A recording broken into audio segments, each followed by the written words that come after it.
Welcome and thank you for joining me. I'm Jerry Oginski, a New York medical malpractice and personal injury trial lawyer practicing law here in the state of New York. Today's topic is a continuation of a series of video tips on how lawsuits in New York work, and we're talking about medical malpractice cases in particular. Once a lawsuit has been started and a schedule has been set up as to when discovery is to go forward, what happens is your deposition will soon approach. And a deposition, as we talked about in my last video tip, is a question and answer session where the attorneys for the doctors or hospitals are going to be questioning you in your attorney's office, and you're going to be given sworn testimony about what you remember happening. They're going to ask you lots of questions about what occurred and what you remember happening. Before the question and answer session starts, either earlier that day or on a different date, your attorney is going to prepare you for your deposition.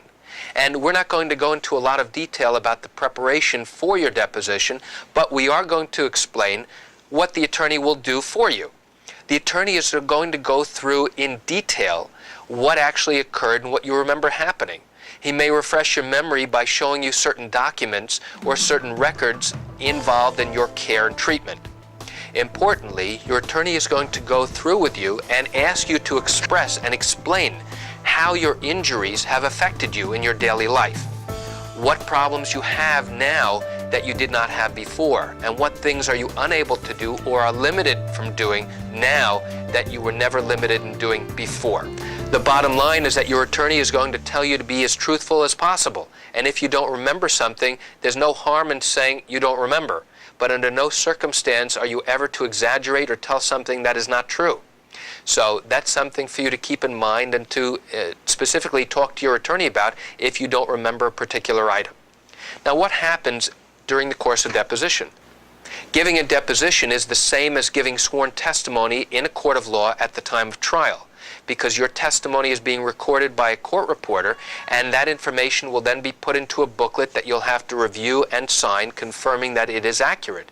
And that can be used later on at trial, either against you or to show exactly what information you knew at the time that you gave the deposition.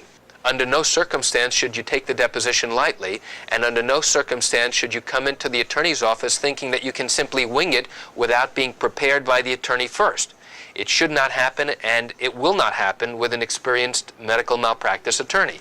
When you're questioned at your deposition, you should prepare to be there all day.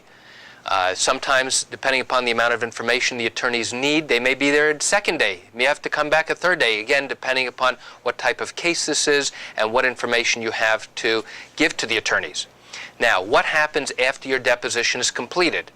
Your lawyer is going to tell you that all of the questions and answers that have been given during this question and answer session are going to be put into a booklet that is transcribed by the court reporter. The attorney will then get that booklet from the court reporting agency, and they will then send you the booklet with an instruction sheet. And the instruction sheet says, read over the entire transcript. Read all the questions, read all the answers. And if it is all accurate, you are to sign it and have it notarized and send it back to the lawyer. If corrections need to be made to your transcript, do not write on the actual transcript. You're going to have a separate page with an instruction to write down the page number and the line number of what was done wrong, what was transcribed wrong. You'll put down the correct information, you'll sign that page, have it notarized, and send it back to the attorney. What happens then is that the attorney will take that transcript together with your corrections and then send it to the lawyer representing the doctor or the hospital. And he obviously will keep a copy of the transcript for himself. What happens at that point? Your lawyer will have an opportunity to question the doctors and the nurses involved in your care.